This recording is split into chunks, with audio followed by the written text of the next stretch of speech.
brothers and sisters in Christ, today's gospel presents us with two remarkable stories of faith and healing.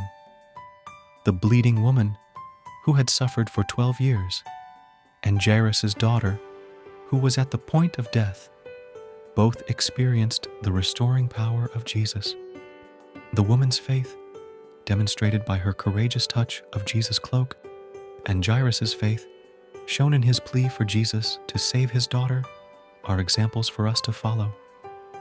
In both cases, Jesus' power and compassion are on full display.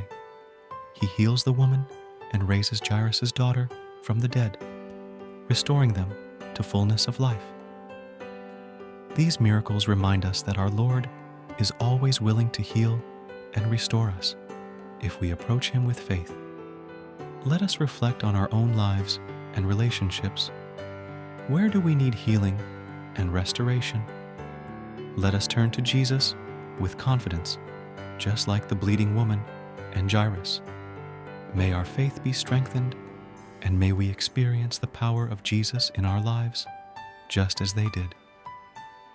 Let us pray. Lord Jesus, we thank you for your compassion and power.